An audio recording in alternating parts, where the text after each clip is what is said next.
Hello students, Jai Guru. Welcome to this fifth audio lecture on Alexander Pope's The Rape of the Lock. Another glimpse to the fancifulness of Pope in his description of Belinda's journey to Hampton Court along with River Thames is a magnificent barge. And this description is so splendid that it immediately reminds us of Shakespeare's play Antony and Cleopatra, where Anna Barbus had brilliantly described Cleopatra's beauty, her glory, and her radiance on the barge. Pope attributes divinity to Belinda's character in these lines, and I quote, "She eclipses the brightness and the radiance of the sun, as well by brightening the joy and gaiety to the world of fashion." Unquote. And there is also this very important line over here which Pope uses on Belinda, and I quote, "Belinda smiled and the world was gay." Unquote. So such was the power of Belinda's smile, such was the magnetic power of her charm, that when she smiled, the entire world around her became happy and joyous. She becomes an embodiment of grace and sweetness that covers up and compensates for all her follies and flirtations.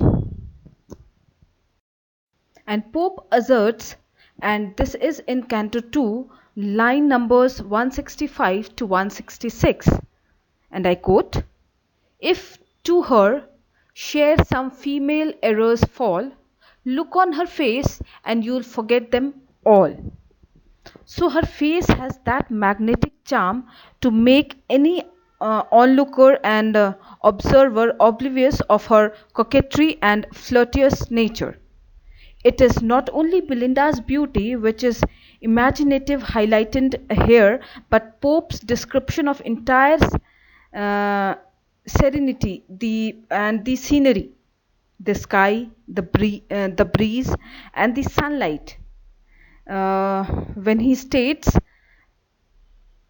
again in Canto 2, line numbers 196 to 198, and I quote, "The sunbeams trembling on the floating tides, while melting music steals upon the sky and softens sounds along the waters die."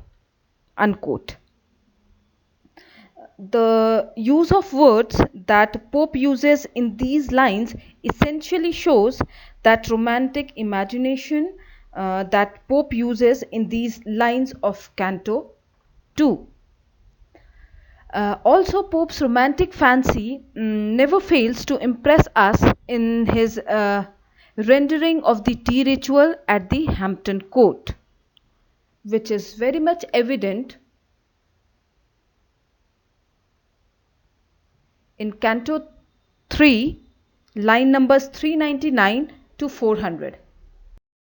And I quote, "From silver spouts the grateful liquors glide, while China's earth receives the smoking tide."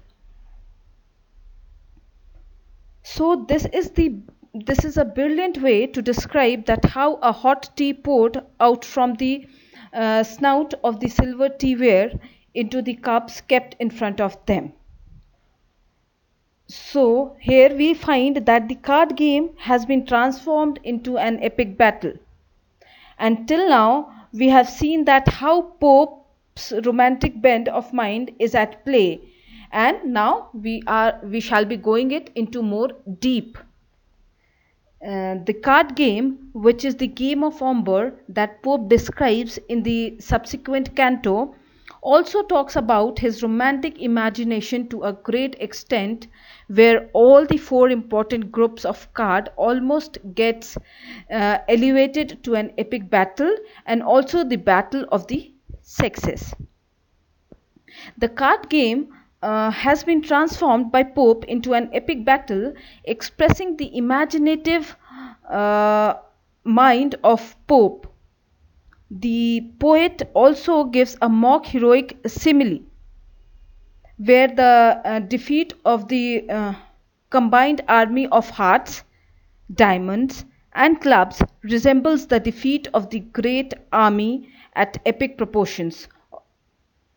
Uh, and are also killed in large number by their enemy.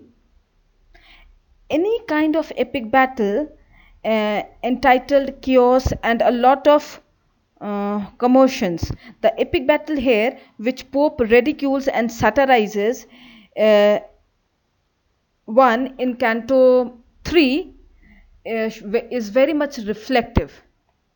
And to sum up Canto 3, we here find that Canto 3 is again divided into sections, which are the card game of Omber, and here the satire directs at the dysfunctional socio-political system of the age, also which talks about the aristocratic excesses and indulgences, and also highlights all those things. Thank you.